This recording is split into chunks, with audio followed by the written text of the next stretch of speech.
Un sutra dice que nada nace y nada muere. ¿A qué clase de dharmas se aplica esto? Entonces, respuesta. Los fenómenos insanos no nacen. Los sanos nunca dejan de existir.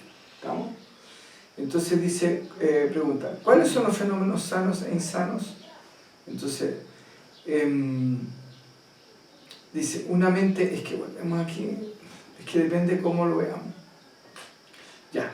Una mente manchada por los apegos y el barullo es insana. Una mente libre de estas características es sana. Entonces,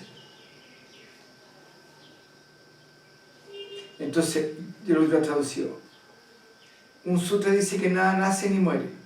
¿A qué clase de dharmas o karmas se aplica esto? ¿Estamos, no? Entonces dice, los dharmas, los dharmas insanos no nacen. ¿Estamos? O los karmas insanos no nacen. O sea, los karmas y nada. Y los dharmas nunca dejan de existir. Entonces, ¿cuáles son los dharmas y cuáles son los karmas? Una mente manchada por los apegos y el barullo es karma. Una mente libre de estas características es dharma. ¿Y por qué? Porque dharma es lo que está haciendo, es lo que tiene que ser. Y karma es cuando se genera ese residuo que, entre comillas, te lleva a la ilusión de que estás siendo lo que no eres. Y por eso necesitas reparar, compensar, equilibrar, etcétera, etcétera, etcétera. Pero bueno, ya no vamos a echar a esa vuelta.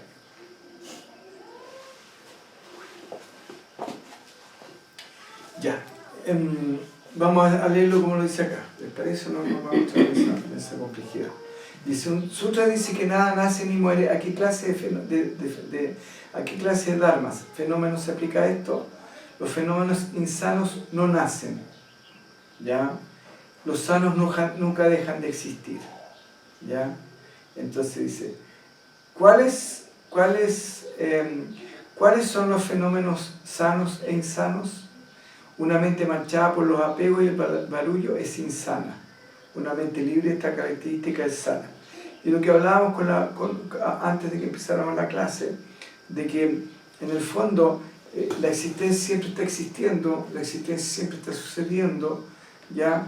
Y por lo tanto todo nace, todo muere, todo se manifiesta, etcétera, etcétera, etcétera. ¿No? Entonces, el punto es que el hacer y el existir no es el problema es el apego. Entonces, cuando yo vivo una experiencia ingrata, por decirlo así, y me quedo pegado, ese es el problema. Y ahí es donde entro en la dinámica del karma, donde empiezo finalmente a decir, pucha, pero ¿por qué me pasó esto? Donde me siento descompensado, donde siento que la vida es cruel, etc. Empiezo toda esta fantasía a crear toda una cosa que en sí misma es inexistente y que solamente existe en mi mente nada más, que no existen los hechos. Y como decíamos, no hay ningún hecho que a ningún hecho se le puede, como quien dice, asociar ninguna emoción. Los hechos no tienen emociones. Uno está convencido de que porque le pasó algo X, tiene que sentir X. Y eso es mentira, porque alguien, como conversaba el tema del ají, alguien puede comer ají y sentir que lo peor que le está pasando en su vida, y alguien puede estar en esa misma mesa, al lado, comiendo ají, diciendo, ¡ay, que está rico, se pasó, delicioso! Y si el ají fuera el problema, o si el ají si el hecho fuera real o fuera único, todos tendrían que sentir lo mismo, todos tendrían que sentir que el ají es horroroso, y que es espantoso, y que es incomible. Lo que sí es un hecho es que a todos les pica, pero el cómo interpretan ese picor no tiene que ver con el hecho, sino que tiene que ver con la persona. Entonces, el hecho es que hay un ají que pica, ese es el hecho. Pero ese ají que pica no tiene ninguna emoción asociada, ni positiva, ni negativa, ni neutra.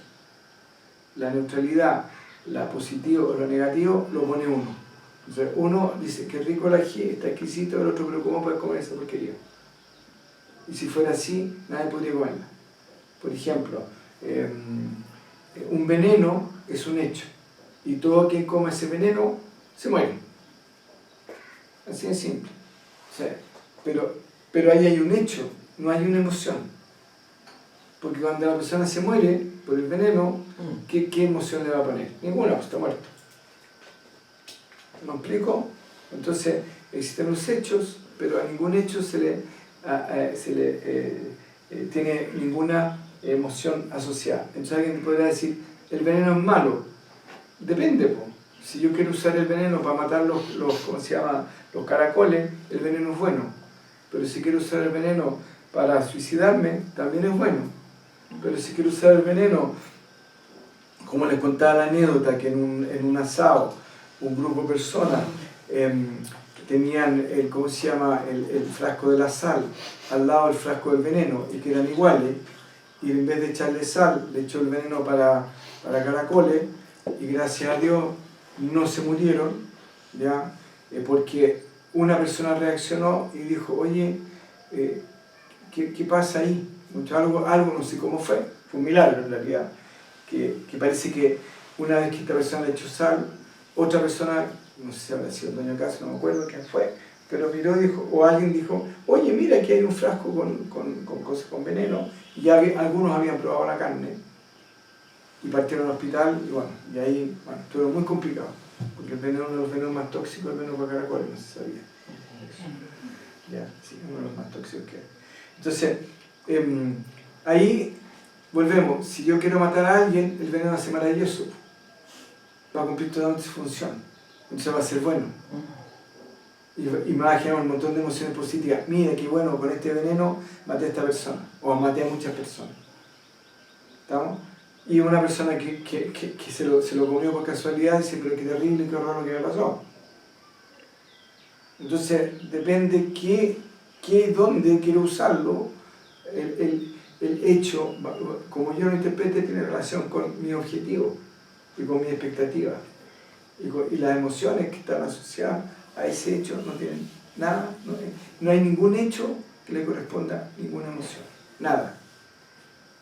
Los hechos no tienen emociones, las cosas que pasan no tienen emociones. Nosotros somos los que le ponemos, y tampoco tienen interpretaciones. ¿Qué es lo que es nomás? Veneno, pistola, qué sé yo, la pistola me puede servir para jugar al tiro al blanco y pasarlo regio, me puede servir para defenderme, me puede servir para matar a una persona, y en el caso de jugar al tiro al blanco puedo estar súper amargado porque nunca le apunté, y no tiene que ir con la pistola, y al final termino odiando la pistola, o puedo estar súper feliz porque la chunto siempre y no tiene que ir con la pistola. Se dan cuenta que los hechos no tienen nada que ver con la emoción, y tendemos a creer que porque pasó esto, yo tengo que sentir esto.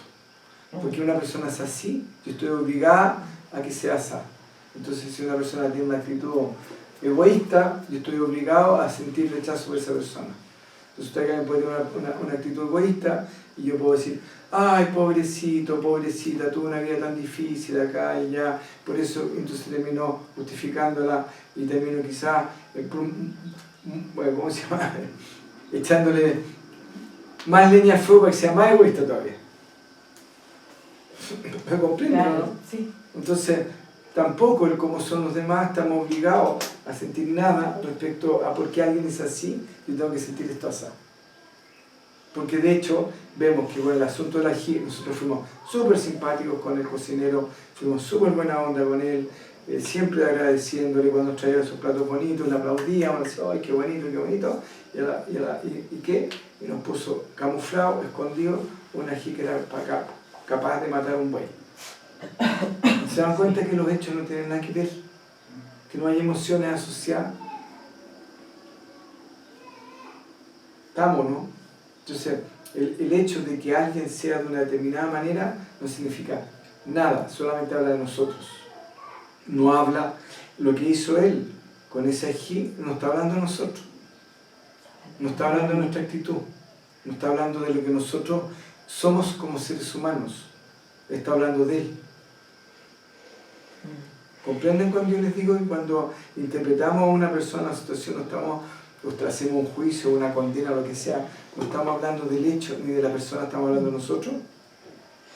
¿Ahí les quedó más claro ahora, no? Sí. Entonces por eso yo me río cuando pelo, porque sé que es una estupidez, que no hay que hacer pescado, que es una tontera, y que no tiene nada que ver con la realidad ni con la persona. Es un desahogo, es una tontera, una fantasía, es un juego, pero no tiene para mí no tiene ninguna validez, a no ser que sea un proceso en el cual haya que ver ahí una cosa que hay que resolver, y decir, bueno, cómo está funcionando esta situación, cómo está funcionando esto acá, allá, y hay un análisis en el cual no hay una intención ni de dañar a nadie, ni de vengarse, ni nada.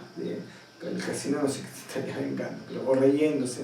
Simplemente hay un análisis de ver qué está pasando acá. Acuérdense que en un momento tuve una situación difícil y yo le dije, no quiero hablar con nadie, no me conecto con nadie porque quiero analizar esta situación lo más neutral posible, porque aquí tiene que salir, dentro de lo posible, todos beneficiados. Todos. ¿Estamos? Entonces ahí sí uno necesita analizar y ver, pero analizar no es juiciar, no es condenar, etcétera, etcétera, etcétera. ¿Comprenden? Entonces, el que alguien sea de una determinada manera no me obliga a sentir nada respecto a esa persona, absolutamente nada. De lo que yo pueda sentir o no sentir, no tiene que ir con la persona, sino tiene que ir conmigo. ¿Estamos? Entonces, es súper importante eso, ¿ya? Porque eso además les va a dar mucha libertad en relación a los demás. Y chuta, a ver qué está pasando acá, ¿cierto? Hay un hecho objetivo, pero ese hecho objetivo, no sé, se mete el dedo en la nariz mientras estamos almorzando. Es un hecho objetivo, ¿ya? Y después, ya, y es así, y a mí me da asco. Pero a mí es que me da asco. La persona si le da asco no lo haría. Y ahí vemos cómo volvemos nuevamente que el hecho no tiene que ver con la interpretación. Y si ese hecho de que se meta el dedo en la nariz en la comida mientras estamos todos almorzando genera un tipo de conflicto, en el caso de nosotros como grupo en el retiro, claro, mi deber es hablar con analizar primero bien la situación y hablar con esa persona con el mayor respeto posible y decirle, mira, esto que para ti es tan natural y tan agradable, para algunas personas, de acuerdo a la interpretación que ellos tienen, les incomoda. Y ahí uno habla, listo, ¿me comprenden? Pero entendiendo de que el hecho no tiene, lo que la molestia que están sintiendo los demás respecto a eso, por último una cosa cultural, porque yo le puedo preguntar a esa persona, ¿y por qué tú haces eso? No, porque en nuestra cultura lo hacemos siempre. Como por ejemplo los árabes que se tiran flatos, los hindúes también, después de almorzar, y que para nosotros, en lo personal, a mí se me pone hasta el postre agrio. Entonces, volvemos a que los hechos no tienen que ver con, ya no hay ninguna emoción asociada. Entonces, que alguien sea de una determinada manera no significa nada. Significa que a nosotros nos están pasando cosas como esa persona. Entonces, ¿y cómo se genera eso? Sobre todo por los apegos. Cuando estamos apegados a cómo debería ser la persona, cuando estamos apegados a cómo nos gustaría que nos trataran, cómo estamos apegados a cómo nos gustaría sentirnos amados, etcétera, etcétera, etcétera, ¿ya? Y también cuando nos apegamos, cuando nos pasan cosas indeseables, cuando estamos apegados a un futuro que no existe, ¿ya? Bueno, todo tipo de apego. Y también, obviamente, cuando nos quedamos pegados en algo que nos pasó, ya sea con una persona, con una situación, con lo que sea. Una mente libre, esta característica es sana. En el fondo, es sana por dos razones. Una, porque puede estar porque vive presente, ¿ya? Y otra, o porque está libre de apego. Otra, porque si está plenamente identificada con la presencia, finalmente ese proceso, ya. Bien, cuando se realiza el estado de no apego y quietud, la mente se muestra perfectamente pura, brillante, profunda, eterna y quieta, sin nacimiento y muerte. Entonces, en el fondo dice, cuando se realiza el estado de no apego y quietud, la presencia se muestra perfectamente pura, porque se liberó de la mente. Ya, se muestra perfectamente pura, brillante, profunda, eterna y quieta, sin nacimiento y muerte. Y no puede ser la mente, porque la mente nace y muere a cada instante. Cuando me quedo callado y no tengo ningún pensamiento, se murió la mente. Cuando vuelvo, apareció la mente. Por lo tanto, la mente aquí está refiriendo solamente como la presencia, como Atma. ¿Estamos? Bien, esa es la verdadera condición de no nacimiento y no muerte. En el fondo, ¿cuál es nuestra verdadera condición?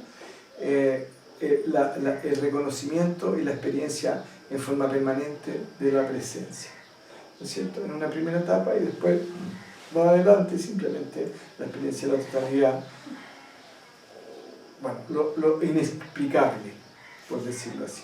El punto es que si no explicamos lo inexplicable, nunca nos vamos a dar cuenta que lo inexplicable existe. Entonces entramos en esa paradoja de decir, chuta, por medio de las meditaciones que estamos haciendo, por medio de las prácticas que estamos haciendo, estamos tratando de reconocer lo inexplicable. Pero si es inexplicable, ¿por qué lo explicamos? Porque si no lo explicamos, nunca se van a dar cuenta que existe. Bien, entonces, dice, el Sutra de la disciplina del Bodhisattva dice, cuando los seres sensibles observan el precepto de Buda, realizan el estado de budeidad o iluminación suprema y se convierten en auténtico hijo de Buda. ¿Qué significa esto? El precepto de Buda indica una mente pura. Cuando alguien realiza la pureza y logra una mente que no se ve agitada por las percepciones sensoriales, decimos que esa persona observa el precepto del Buda. Todos los Budas del pasado practicaron la pureza que no se ve agitada por las percepciones sensoriales y así lograron la budeidad. No solamente los del pasado, sino que los del presente y también los del futuro. Ya, entonces dice, la pregunta no la vamos a repetir porque ya está clarita. Ya. Entonces dice, el precepto hindú, el Buda indica una mente pura.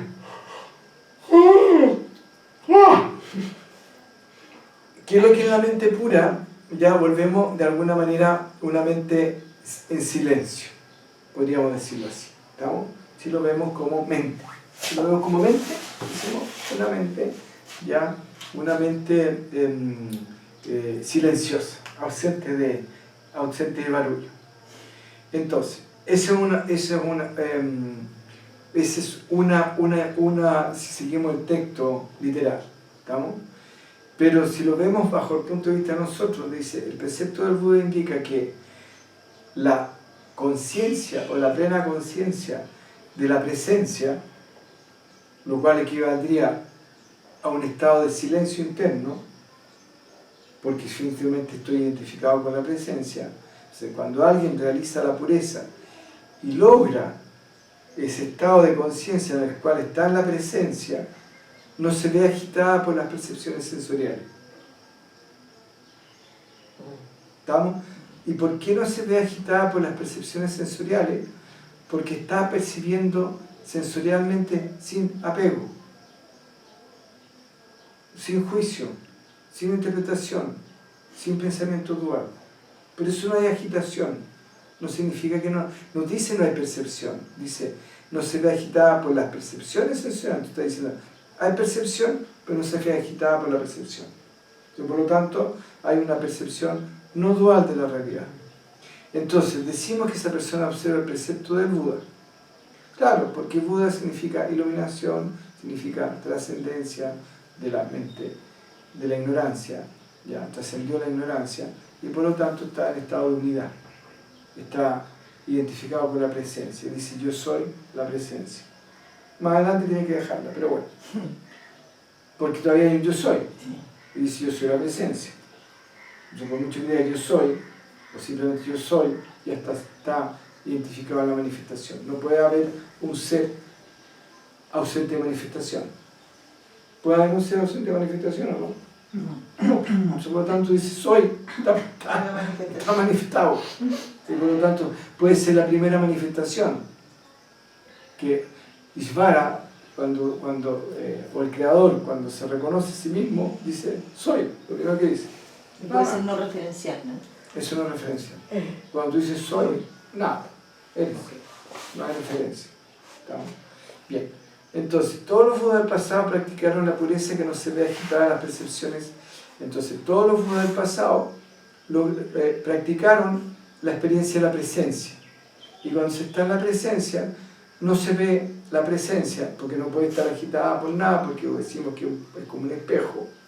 el espejo no se ve agitado por lo que percibe, lo que se mueve es lo que está reflejado, pero no el espejo. Entonces, dice, los del pasado practicaron ya la conciencia, o como podríamos llamarlo, la identificación con la presencia, o estaban en estado de presencia, la cual no se ve agitada por las percepciones sensoriales. Y así lograron la bueneidad. Entonces, se dan cuenta que dicen, no son Buda, sino que a partir de practicar, ¿ya? Practicar, dice, practicar, a partir de practicar la experiencia de la presencia, lograron que su mente ya no estuviera agitada por las percepciones sensoriales, y al estar identificados plenamente en esta práctica, estar constantemente identificándose y recordándose a sí mismo el estado de la presencia, lograron la budeidad. ¿Estamos, no? ¿Quedó claro? Ya. Bien. Entonces, por eso les vuelvo a decir, practiquen todas las cosas que están. Lo que pasa es que el samadhi, te fijas, el samadhi es un estado interno en el cual hay ausencia de percepción. Y ahí estaba hablando de no se ve agitado por las percepciones sensoriales. Por lo tanto, por eso les digo, cuando caminen de esa manera, recuérdense constantemente, en el fondo, no nieguen la existencia. Porque en el samadhi sales de la existencia, entra en un estado de, entre comillas, de no existencia. De simplemente va a depender del samadhi, entra en un estado de yo o un estado de ausencia de nada, está la totalidad más. ¿Me entiendes? Entonces, no hay manifestación. Y acá está hablando clarito, dice, el camino hacia la budeidad, o el que practicaron los bodhisattvas, fue la toma de conciencia constante de la presencia, y estando en ese estado, percibiendo lo que está sucediendo. No estaban negando la realidad, no estaban escapando de nada. ¿Estamos? Entonces, si en estos días las personas realizan esta práctica, su mérito será el mismo y no diferenciará de los Budas. Entonces, acá está diciendo clarito, cualquier tarao que se dedica a esto, ya se va a convertir en Buda. ¿Estamos? Entonces, el punto es, si en estos días las personas realizan esta práctica, su mérito será el mismo y no diferirá de los Budas. En el fondo, si ustedes se aplican en eso y se entregan, recuerden, es una experiencia de entrega, es una experiencia de reconocimiento y entrega. Reconozco, me entrego, me dejo sentir, ¿ya? Bien. Por eso se dice que realizan el estado de deidad, por lo tanto está reconociendo de que, si bien es cierto, nunca dejaron de ser Buda, nunca salieron del estado de ser, nunca salieron de eso, ya no significa que necesariamente lo estén experimentando en forma consciente, por decirlo así. ¿Ya? Entonces, por eso se dice que realizan el estado de, en el fondo, entran en ese estado. Esta iluminación es la iluminación de los Budas. ¿Estamos? Por eso se dice que las personas realizan la iluminación suprema. Realmente son hijos del Buda. Sus mentes puras dan lugar a la sabiduría. Alguien cuya sabiduría es pura se le llama hijo de los Budas o auténtico hijo de Buda. ¿Estamos? Entonces, por eso se dice, pero esto se dice, por eso se dice que realizan estado de budeidad. ¿Estamos? Por lo que habíamos dicho anteriormente. En el fondo, por esta práctica continua de reconocimiento de la presencia y de relacionarse con la existencia o con sus propias interpretaciones a partir de la presencia. Que la presencia está siempre presente, siempre calma, y siempre estable, siempre igual a sí misma, nunca cambia. Entonces, esta iluminación es la iluminación de los Budas. Bien, ok. Después sigue adelante. Por eso se dice que estas personas realizan la iluminación suprema. En el fondo, cuando te logras estabilizar en ese estado en forma permanente y es para ti, como quien dice, un estado natural, y esa forma de relacionarte con el mundo y esa forma de percibir es una consecuencia. Por eso es el camino, entre comillas, hablamos de la no acción. Porque simplemente estoy siendo, estoy sintiendo, estoy en ese estado de ser y de sentir, automáticamente estoy reconociendo. Por lo tanto, no es consecuencia de un esfuerzo. Y en ese estado de no esfuerzo, ya es como se dice que realiza la elevación suprema. ¿Y por qué un estado de no esfuerzo? Porque no puedo a través de un esfuerzo salir a algo que no es dual. Esfuerzo significa que hay dualidad, hay pensamiento dual. Entonces, por eso hablamos de reconocimiento, de sentimiento y de entrega. ¿Estamos? ¿Comprenden eso, no? Sí. ¿Estamos? Entonces, dice, por eso se dice que estas personas realizan la elevación suprema. Realmente son hijos de Buda. Sus mentes, entonces dice, realmente son hijos, y sus mentes puras dan lugar a la sabiduría. Ya. Entonces, en el fondo, volvemos nuevamente que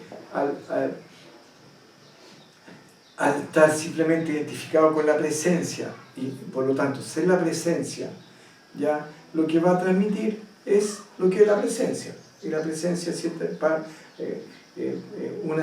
no podríamos hablar de características, pero bueno, pero sí está implícita la sabiduría.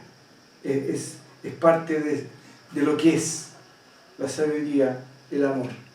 Es parte de lo que es. No puede ser si no hay sabiduría, no puede ser si no hay amor, no puede ser si no hay poder. Pero es de la misma manera que no está separada el agua de la humedad, no podemos separar la humedad del agua, pero sí las podemos experimentar como cosas distintas, no podemos separar la presencia de la sabiduría. Si bien es cierto, las podemos experimentar como cosas distintas, pero es lo mismo. No podemos separar el calor del fuego. ¿Estamos? De la misma manera no podemos separar de la presencia la sabiduría.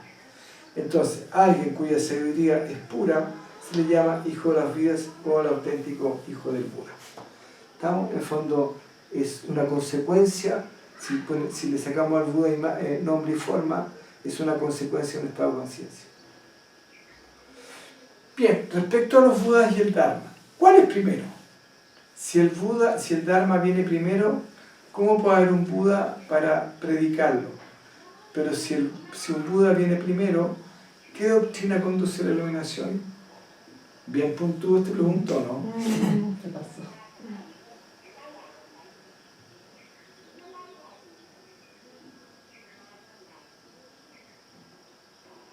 ¿Estamos? Entonces dice, respecto a los Budas y el Dharma, ¿cuál es primero?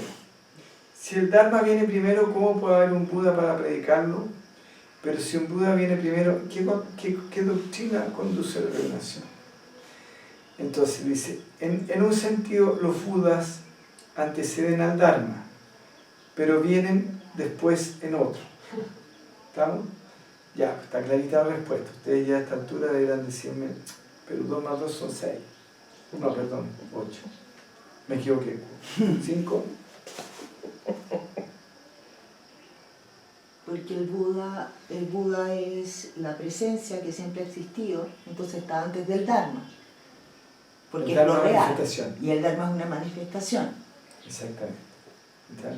En ese sentido dice, en un sentido los Budas anteceden al Dharma. En el fondo, Buda es presencia. Y presencia es tal inexplicable, surge la presencia, y por lo tanto, en el momento que hay existencia, hay Dharma. ¿No es cierto? Y el Dharma también, te fijas, básicamente el Dharma también es presencia, en algún nivel. ¿Comprenden eso, no? Entonces todo lo que existe finalmente es Dharma. Por eso volvemos a decir que lo que es karma para el ignorante es Dharma para el sabio. Finalmente todo lo que existe es solo la conciencia. Bien, también bien, entonces dice, ¿cómo puede ser? Si os referís al Dharma sin movimiento, entonces el Dharma antecede a los Budas. Ay, mira qué peludo este compadre. Es más peludo de lo que nosotros creíamos. Pero si os referís al Dharma hablado o escrito, entonces los Budas anteceden al Dharma. ¿Ya? Mira qué buena. No, top. Realmente yo pensé que son de este calle. Dice, si os referís al Dharma sin movimiento, en el fondo, aquello de lo cual proceden todos los Dharmas, Entonces, la fuente de la cual proceden todos los dharmas, ¿ya? Por eso dice el dharma sin movimiento. Entonces el dharma antecede a los budas. ¿Estamos? Aquello está antes de cualquier cosa. Porque aquello es la fuente de todos los dharmas. Por lo tanto, siempre van a ser anteriores a los budas. Va a ser como eso, como aquello. Pero si os referís a lo que ya está manifestado, o cuando ya surge la manifestación, ya, que te refiere al Dharma hablado, escrito, entonces los budas son anteriores a ese Dharma. ¿Sí? Sí. Bien. Entonces, ¿cómo eso? Me pregunto en esta, es que muy buena esta pregunta, no sé cuál es más increíble que el otro. No, el que responde. Aún es el mismo. Entonces dice, ¿por qué cada uno de los budas realiza la budeidad por medio del Dharma sin movimiento? En este sentido, el Dharma les antecede. A ver, chichi. El maestro de todos los budas se mencionan en los sutras, es el Dharma del sin movimiento. Solo cuando los budas han realizado la budeidad predican su detallada exposición de las 12 divisiones de los sutras, para liberar a los seres sensibles. Cuando los seres sensibles siguen practicando el Dharma predicado por los budas anteriores, han realizado la budeidad. A ver, entonces dice, respuesta, si os refería al Dharma sin movimiento, entonces el Dharma antecede a los budas, ¿no es cierto? ¿Eso quedó claro? Sí. Pero si os referís al Dharma hablado o escrito, entonces los budas anteceden al Dharma, ¿no es cierto? Que eso habría que haberlo puesto punto aparte. Entonces, para yo entenderlo mejor, porque puede que otra persona lo lea y no entienda sin ningún problema. Entonces, dice, ¿pero cómo esto? Porque cada uno de los budas realiza la budeidad por medio del Dharma, del Dharma sin movimiento. Entonces dice, ¿cómo los budas realizan la budeidad? ¿Cómo los budas se convierten en budas? ¿Ya? Por medio del Dharma sin movimiento. ¿Estamos? Entonces, ¿cuál es el Dharma sin movimiento? Es la comprensión de la presencia. Porque la presencia no se mueve. Y la fuente también. En el fondo, la primera manifestación, por decirlo así, el primer movimiento, que es más preciso, y ahí estamos de acuerdo con la Spandagarica, el primer movimiento de aquello es el yo soy. ¿Estamos? O el yo. O se da cuenta que existe, que es lo mismo. Si no puede haber alguien que se dé cuenta que existe sin el yo. Es el yo. Entonces, ¿por qué cada uno va a realizar la por el medio de la... Porque cada uno... Entonces, ¿cómo llegó a ser Buda? Porque finalmente reconoció la presencia. Por la presencia no se mueve. ¿Se mueve o no? No. ¿Ya? Entonces, ¿cuál es el Dharma? Sin movimiento, el reconocimiento de la presencia. ¿Estamos? En ese sentido, el Dharma es anterior. Porque la presencia es anterior a mucho. Aquello es anterior al sentimiento de la presencia. ¿Comprenden? Está aquello y está la presencia. Entonces, y eso que es aquello es la fuente de todos los dharmas. Por lo tanto, el Dharma lo antecede. ¿Estamos? ¿Ahí quedó claro? Sí. Ya. Lo que pasa es que estas palabras Dharma, Karma, empiezan a confundir un poco. Pero bueno, eso es lo que está escrito. Entonces, el maestro de todos los Budas que se menciona en el sutra es el Dharma sin movimiento. En el fondo, ¿quién es el maestro de todos los iluminados? Aquello que no se mueve, aquello que siempre está presente, aquello que no podemos decir que es, pero tampoco podemos decir que no es. O sea, perdón, se refieren al Dharma sin movimiento, aquello en este caso. Es claro, están diciendo que es aquello. Cuando dicen sin movimiento, es aquello. En el fondo, ¿qué es aquello que sin moverse es? O aquello que sin existir es. Ese sería, entonces, ¿cuál sería el Dharma de aquello? La no existencia. Pero esa no existencia le da vida a toda la existencia. Entonces por eso es el Dharma. ¿Ah? El Dharma es lo que soy esencialmente, lo que me permite ser esencialmente. Entonces, por eso dice el Dharma sin movimiento. Entonces, ¿qué es aquello que es sin ser, por decirlo así? ¿Ya? O aquello que siendo lo que es no se mueve, es aquello, ¿no? Ya, entonces, solo cuando los Budas han realizado la budeidad, solamente cuando los iluminados han realizado el estado de iluminación, predican su detallada exposición en las 12 divisiones de los sutras. Sutra significa texto. Dice, parece que hay textos que hablan de 12 divisiones, no sé a lo que se refiere. ¿Y para qué lo hacen? Para liberar a los seres sensibles. ¿No? Cuando estos seres sensibles siguen y practican el Dharma predicado por, en el fondo, cuando los seres sensibles siguen y practican las enseñanzas predicadas por los Budas anteriores, realizan la budeidad. Entonces, dicho en castellano siempre dice, cuando los seres sensibles siguen y practican las enseñanzas de los iluminados anteriores, ellos también se realizan o se iluminan. Ahí está más fácil. Eso no requiere mayor explicación. Entonces, ¿qué significa habilidad en la enseñanza pero no en la transmisión? ¿Ah? Porque la transmisión es que, ahí puede referirse, no sé lo que dirá más adelante, pero ahí lo vamos a leer. Pero antes de eso, igual nos vamos a pegar al carril.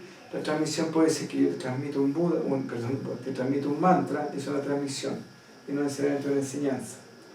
Y también no sabemos lo que dice ahí, y también transmisión puede ser que yo entiendo lo que dice, pero no, entiendo lo que leo, pero no entiendo lo que dice. Y ahí simplemente estoy haciendo una transmisión, no estoy enseñando nada. Soy como un lorito, que estoy repitiendo lo que dice. Y como está lleno de loritos en todas estas cosas espirituales, donde leen un montón de cosas, entonces llega y se juntan y me ponen todos cara de bonito, ponen cara todos, cara de hombre, así, sacaron un libro y dice, el maestro que vivió en el siglo tanto dijo tal cosa, ya, ya, el maestro que está dijo tal otra cosa, y no entiende nada de lo que dice. Entonces dice, ay, sé que me he ido todo el día, estoy ahí, y no pasa nada. Claro, no le va a pasar nada porque no entiende. No hay transmisión, no hay enseñanza. ¿No? Ya, vamos a ver lo que dice ahí. Porque puede ser que el concepto de transmisión sea transmitir la enseñanza, que te pasen cosas, y puede ser que enseñanza sea simplemente el olor, no sabes, vamos a ver qué es lo que dice acá. Dice, cuando las palabras difieren de los actos, lo que se transmite mediante las palabras no se comunica mediante los actos. A ver, dice, ¿qué significa la habilidad de transmisión también de la enseñanza? Cuando las palabras y los actos no difieren, el Dharma se transmite mediante acto y palabra. Ya. Bueno, un poco lo que estábamos diciendo, pero en el fondo no hace mucha separación entre uno y otro, si se dan cuenta. ¿No?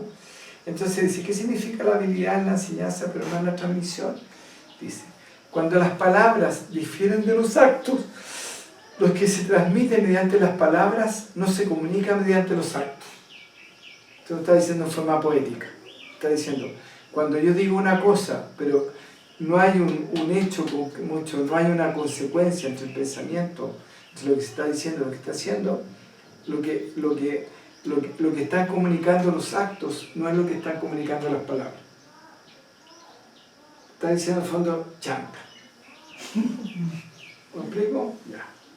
Entonces, ¿y qué significa la habilidad en la transmisión y la enseñanza? Entonces dice, cuando las palabras y los actos son lo mismo, dice, el Dharma o la enseñanza se transmite mediante los actos y palabras. En el fondo, si alguien dice, según este concepto, si yo digo, pero igual todo esto es dual.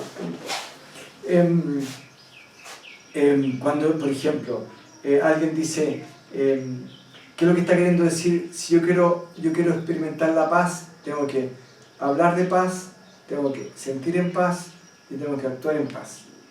¿Estamos? Entonces, si yo quiero enseñar sobre la paz, tengo que hablar en paz, tengo que pensar en paz, tengo que sentir en paz y tengo que actuar en paz. Entonces él dice que cuando todo eso está, calza todo, ahí hay una transmisión y una enseñanza, no sé si dice, bueno, ni siquiera la transmisión, simplemente dice que la enseñanza es completa para él, es real. ¿Estamos? Entonces, ¿qué significa? No sé si les quedó claro eso. Sí. ¿Ya? Eso, volvemos nuevamente, eso es trabajar en la dinámica de la causa y efecto. ¿Por qué? Porque yo genero una causa que genera un efecto. Entonces, si yo medito, me ilumino. Causa y efecto, ilusión. Si yo soy bonito, me van a pasar cosas buenas, ilusión. ¿Entienden? Pero eso es dinámica causa y efecto. Ahora, mucha enseñanza espiritual se da dentro de la dinámica de la causa y efecto. Acciones positivas, pensamientos positivos, actitud positiva, y eso te va a llevar a la plena conciencia. En algún punto, mientras esté pegado en la forma, funciona, pero después a otro nivel es una fantasía, porque finalmente volvemos al pensamiento dual. ¿Comprenden? ¿Estamos? Entonces, en un cierto nivel funciona la causa y efecto. El problema es que la causa y efecto te liga al tiempo y te liga al objetivo. Por lo tanto, sigo pegado en la rueda samsara. Algo que lograr. Exactamente.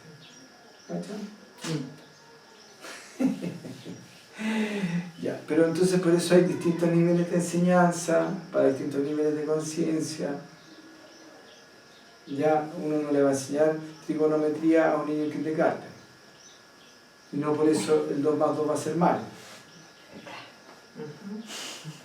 ¿Ya? Lo que pasa es que no saben que es 22. Perdón, 36. 4. Nada. 6.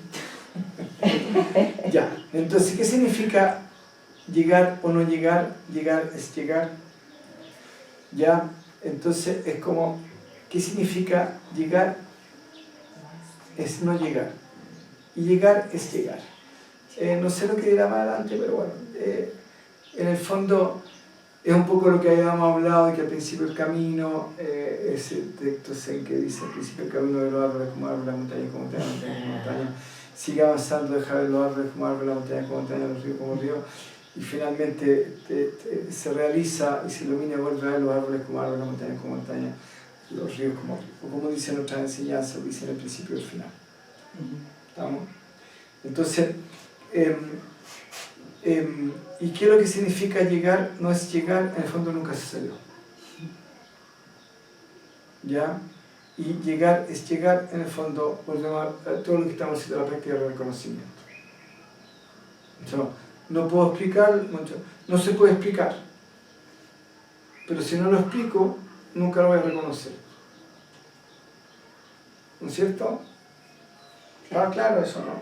Sí. Ya. Entonces, ¿qué significa llegar? Es no llegar. En el fondo, como nunca salí, nunca puedo llegar. Si nunca salí, ¿puedo llegar? No. Si nunca he salido de la presencia, ¿puedo llegar? No. Pero cuando la reconozco, ¿qué hice? Llegué, pues. Entonces llegar es llegar. ¿Ven? Sin ninguna duda. ¿Compréndelo, no? Sí. Sí, pues.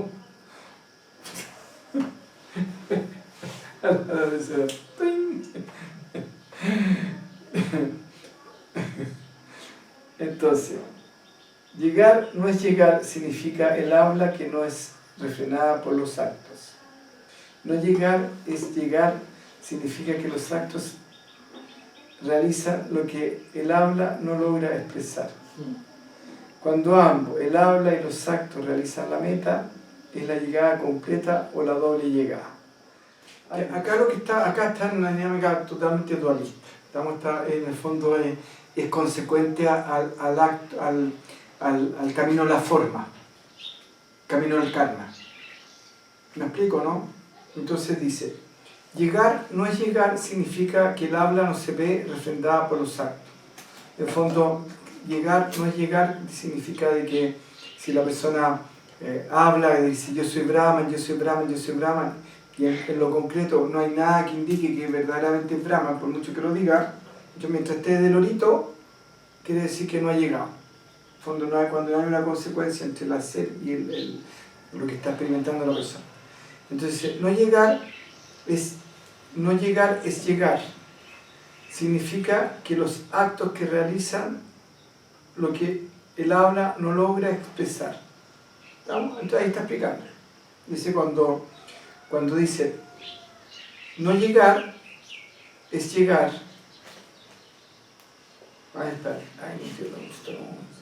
Llegar es no llegar. Significa que el habla, llegar es no llegar, coma. Significa que el habla que no se ve refrendada por los actos. Refrendada significa cuestionada o consecuente. Creo que me suena consecuente, pero no conozco la palabra. Entonces entonces dice, llegar no llegar significa que cuando uno habla, los hechos no son consecuentes con los actos. Eso sería, ¿cierto? ¿Sí? Sí. Ya, después dice, no llegar es llegar. Significa que los actos realizan lo que el habla no logra expresar. Entonces dice, supongamos que alguien está trascendido o iluminado y sus acciones demuestran que está iluminado independiente de lo que haga, de lo que diga o no diga. Eso es lo que estaría entendiendo yo. ¿Entienden? En el fondo, no llegar es llegar. En el fondo, aparentemente la persona no está trascendida por lo que dice, pero sus actos demuestran que sí lo está. ¿Estamos, no? Sí. Porque dice, no llegar es llegar, coma. Le ponemos una coma. Significa que los actos realizan lo que el habla no logra expresar. Entonces, sus actos, entonces, cuando ambos, el habla y los actos realizan la meta, ven que la cosa del del logro, del karma, cuando ambos, el habla y los actos realizan la meta, es la llegada completa o la doble llegada. ¿Estamos? Es una interpretación dualista. Lo que pasa es que pasa de repente de una dinámica más no dual a una dinámica dual. En términos de que, ¿por qué pasa de una dinámica no dual a una dinámica dual? Porque dentro de un camino dualista hacia la unidad, ¿estamos? Todo camino que implica hacer es dualista, Sí. pero apunta a la unidad. Meditar con mantra es un camino dualista que apunta a la unidad. Hacer actos éticos y meritorios es un acto dualista que apunta a la unidad. Hacer limpieza, de limpiar la mente, limpiar todo el proceso de limpieza que se hace, es un camino dualista hacia la unidad. ¿Comprenden eso, no? Sí. Porque si están en la unidad, ¿qué van a hacer? Nada. Entonces, cuando hablamos de las prácticas que estamos haciendo, del no esfuerzo o del no hacer, estamos en un camino absolutamente no dual, porque no se está haciendo nada. Y no se pretende hacer nada, y no se pretende llegar a nada. ¿Estamos? Entonces, acá no, acá está hablando del camino dual hacia la unidad. Entonces, el Buda Dharma no rechaza lo existente. Yu Wei, eso es mente vacía, Yu Wei, ya dice, ni se apega a lo trascendente. Wu Wei, es Wu Wei, no es Yu Wei. Está mal escrito acá, es Wu Wei. ¿Ah? Eso, el concepto Wu Wei es un concepto taoísta y significa mente vacía. ¿Estamos? El Wu Wei. Entonces dice, respuesta, desde el comienzo de su práctica hasta que realizó la iluminación perfecta bajo el árbol Bodhi, está hablando del Buda, ¿estamos? El Bodhi, el árbol Bodhi que vimos en Bodh Gaya. Y desde entonces hasta el momento que entró en el Paranirvana, bajo los árboles a los gemelos, el Buda nunca abandonó un solo Dharma, ni a un solo ser sensible. Este es el significado de no rechazar lo existente. ¿Ya? Y esto es lo que estábamos hablando en la mañana, que estábamos pataleando en la mañana y que yo le estaba ahí gritando como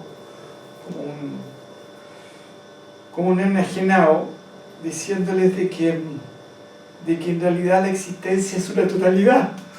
¿Recuerdan, no?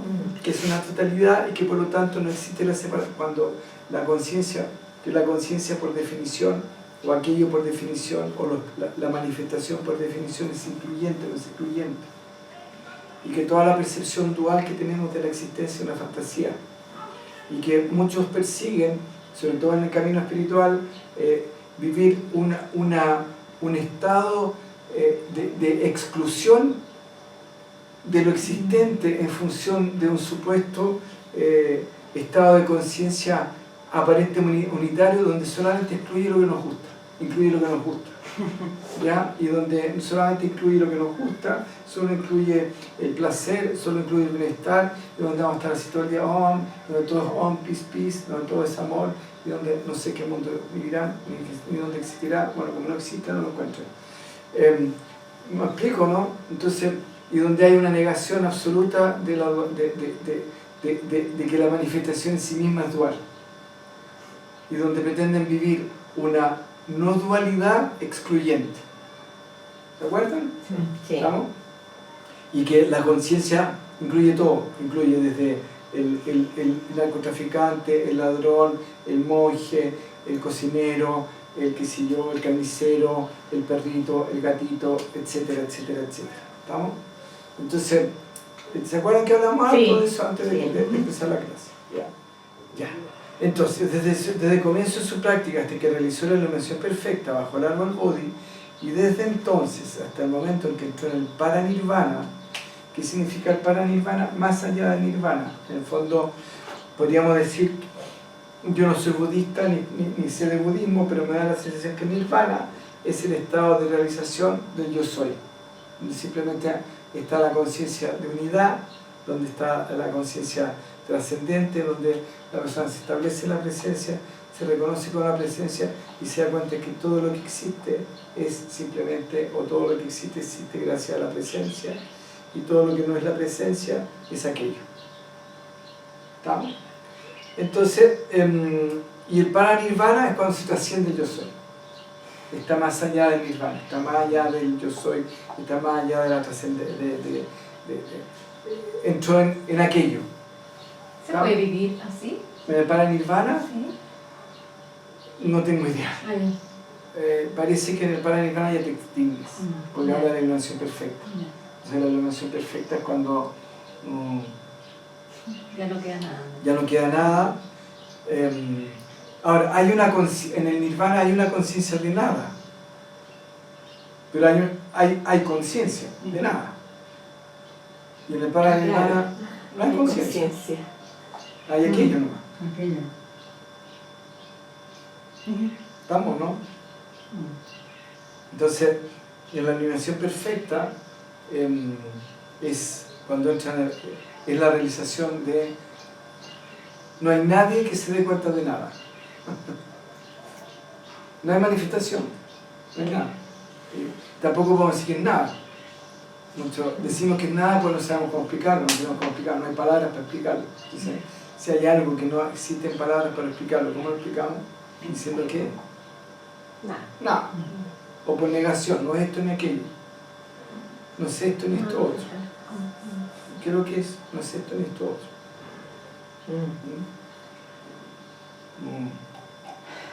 Ya. Entonces, y él dice, ¿pero para qué se preocupan de eso? Primero necesitan realizar la presencia, y una vez que realicen la presencia, lo otro no sé, irá a llegar en forma natural, vaya a saber. Bueno, dice, bajo los árboles a los gemelos, no tengo idea de qué gemelo se referirá. El Buda nunca abandonó un solo dharma ni un solo ser sensible. En el fondo, bajo el árbol Bodhi, ¿ya? Que vimos allá en Bodhi Gaya, ahora, ahí puede hablar de dos árboles. Puede hablar del árbol físico, el árbol Bodhi, y el árbol del sistema nervioso. El sistema nervioso es como un árbol al revés. ¿Estamos? Entonces, y lo que necesita uno es refinar el sistema nervioso, porque pues, decimos, cualquier cosa que se manifieste en el mundo de la forma, necesita una forma, por sutil que sea, como medio de expresión. ¿Sí o no? Entonces, ahí estaríamos entrando en una especulación igual divertida. ¿Estamos? Porque no sabemos si es simplemente una interpretación o si realmente se refiere a eso. Bueno, pero no sabemos a qué se refiere. Dice, el Buda nunca abandonó un solo Dharma ni un solo ser sensible. En el fondo, él nunca desconoció la cualidad de ser de nadie. ¿Estamos? Porque finalmente, pero volvemos a lo mismo, es una consecuencia. Es una consecuencia de un estado de conciencia donde simplemente la persona es consciente, o quien sea, o lo que sea, es consciente de que solo existe la conciencia y nada. ¿Estamos? Por lo tanto, nunca abandonó un solo Dharma, nunca cuestionó, como quien dice, nada ni a nadie, simplemente todo era lo que estaba haciendo y nada más. Y por lo tanto, ni a un solo ser sensible. ¿Ya? Este es el significado de no rechazar lo existente, que era lo que decía, la iluminación o la trascendencia es un estado de plenitud, es un estado de plenitud. Plenitud implica abarca todo, pleno, es todo, completo. ¿Estamos? No hay exclusión, no hay dualidad, y no hay pensamiento dual, por lo tanto no hay bueno, es que este es bueno, entonces lo quiero, este es malo, lo rechazo, este es simpático, este es desagradable. No existe eso, existe solo conciencia, existe lo que está existiendo. Y lo que está existiendo, no es ni bueno ni malo, ni simpático, ni pesado, ni agradable, ni desagradable. Todo eso es simplemente percepción dual. ¿Estamos? Por otra parte, aunque el Buda realizó la no mente, nunca albergó por ello un pensamiento de logro. ¿Se acuerdan lo que explicábamos y le decía la Carmen, suelta el pensamiento, ¿cómo era? El deseo de logro. El sentimiento de espera. Yo decía, Carmen, suelta el sentimiento de espera. Carmen, suelta el sentimiento de espera. Entonces, por otra parte, aunque Buda realizó la no mente, ya, nunca albergó por ello un pensamiento de logro. En el fondo, él vivía en Karma Yoga las 24 horas al día. ¿Qué significa Karma Yoga? Acción en unidad. No hay separación.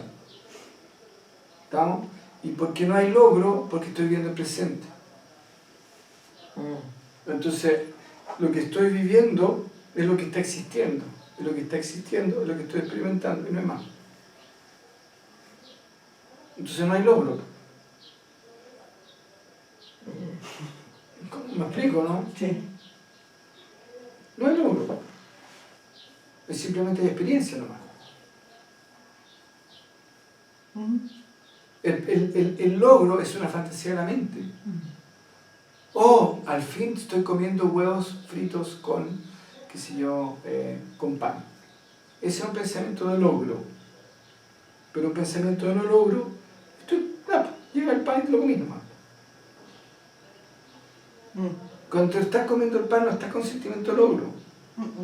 Puede estar con sentimiento de logro. Uno puede generar su sentimiento de logro. ¿Y cómo se puede generar un sentimiento de logro frente a algo que uno nunca conoció, como el panir ese rojo? ¿Cómo me autogenero un sentimiento de logro? ¡Oh, pero qué maravilla! Pero esto está exquisito.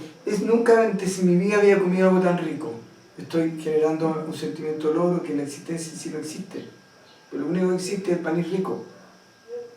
Y cuando te lo comes por segunda vez, como tenías el pensamiento de logro, acá, porque no es tan rico como la primera vez.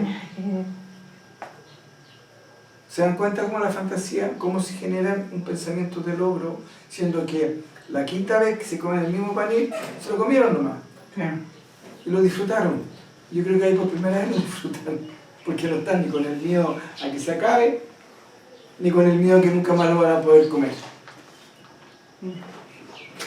Tan sin pensamiento de logro, y que tampoco fue un esfuerzo haberlo tenido, simplemente está ahí y lo están comiendo y lo están disfrutando sin orden.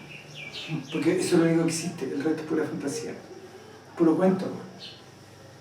Cuento que se cuenta a la mente y que nosotros seguimos ese pensamiento, le seguimos dando. ¿Estamos? Entonces dice, y aunque nunca albergó por ello un pensamiento de logro, y aunque realizó el nirvana de la iluminación, que no tiene forma ni actividad, tampoco albergó nunca por ello un pensamiento de logro. No, si no tiene pensamiento dual, ¿cómo va a tener un pensamiento de logro? Si no hay dualidad, ¿qué va a lograr? Simplemente existe y ve lo que existe. Este es el significado de no aferrarse a lo trascendental.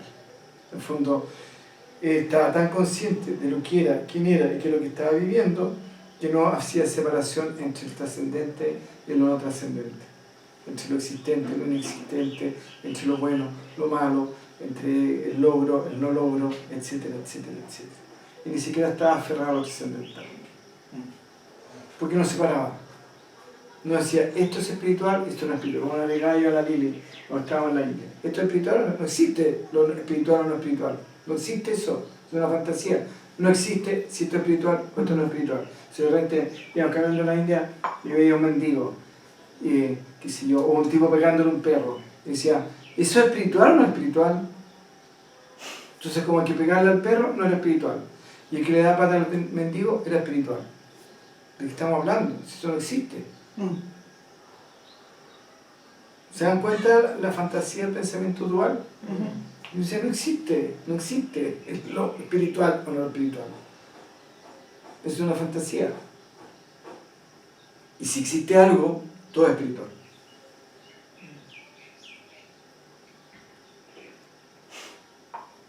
Sí, pues.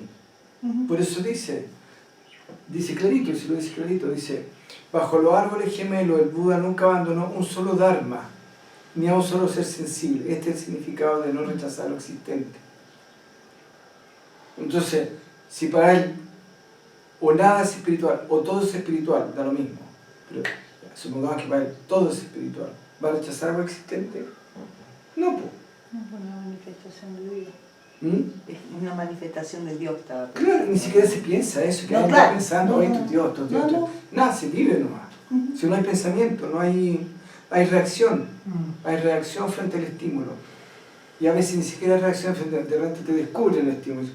¡Ay, qué entretenido! Ya. ¿Estamos? Bien. Entonces, por otra, y acá dice, por eso este es el significado de no aferrarse a lo trascendental. ¿Cómo voy a aferrar a lo que no existe? ¿O cómo me voy a aferrar? ¿Me explico, no? Porque el concepto trascendental es una fantasía de la mente. Si solo existe conciencia, nada más. Si me meto al mar y estoy en medio del mar, ¿a qué mar me voy a aferrar? Y estoy debajo del agua. No me puedo aferrar al mar si estoy dentro del agua, debajo del agua, en medio del mar. ¿De qué más me aferro?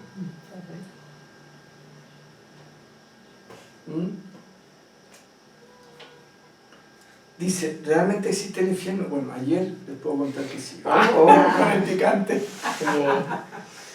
No, pero ya. ¿Existe realmente el infierno? ¿Existe y no existe? No, eso está genial. ¿Por qué eso? Dado que nuestra mente ha creado todo tipo de mal karma, o dado que nuestra mente ha creado todo tipo de fantasía, existe el infierno. Pero, como nuestra naturaleza esencial es aquello, para aquellos que han liberado sus mentes de la impureza, no existe el infierno. Poseen los malhechores naturales. ¿Eso quedó claro? Sí. Y ustedes se han vivido sus propios infiernos varias veces, autogestados, ¿no es cierto? Y así como existen infiernos autogestados en lo interno y existen estímulos externos que nos estimulan lo interno, ¿no es cierto? Sí. También, así como existe el infierno interno, existe el infierno externo. Chachán.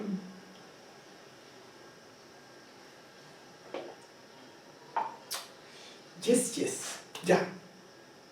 Entonces, dado que nuestra mente ha creado todo tipo de mal karma, dado que nuestra mente ha creado todo tipo de tontera, o todo tipo de percepciones erróneas de sí mismo,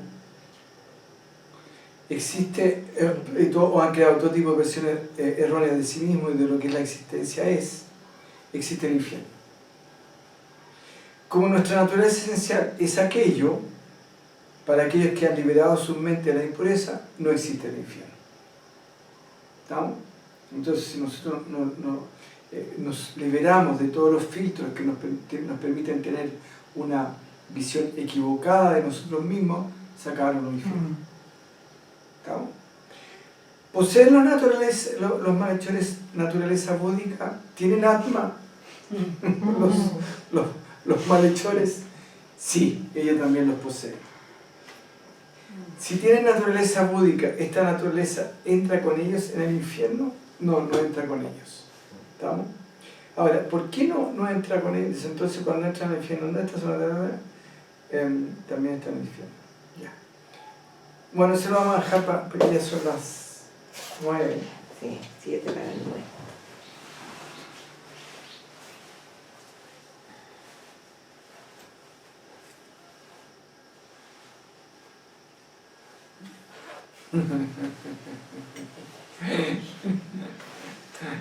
Ya, lo vamos a ver, está súper fácil, no hay nada que explicar, pero está muy divertido. Dice, ¿los malhechores tienen naturaleza búdica? Sí, sí tienen naturaleza búdica. ¿Esta naturaleza entra con ellos en el infierno? No, no entra con ellos. Entonces, ¿por qué no entra con ellos? Obvio, porque la presencia, acuérdense que no se ve afectada ni por los actos ni por los hechos, simplemente el espejo es como el alma, es como un espejo. Entonces el espejo se ve afectado por lo que está haciendo, lo que está reflejando. No, el alma es como una ampolleta. Si nosotros acá hay un asesinato, ¿se ve afectada la luz? No. Si aquí hay un cumpleaños y estamos celebrando, ¿se ve afectada? No. Si hay un parto o un nacimiento, ¿se ve afectada la luz? No. ¿No? Eso lo hemos dicho. Entonces, cuando entra al infierno, ¿dónde está su naturaleza búdica? Si alguien puede entrar al infierno, ¿puede entrar sin presencia? No. No, porque todo lo que existe gracias a que está la presencia. Entonces, cuando entra al infierno, ¿dónde está su naturaleza? También está en el infierno. Entonces, él sabiamente pregunta, siendo así, mientras estas personas experimentan el castigo, ¿su naturaleza búdica comparte el castigo? No, ya.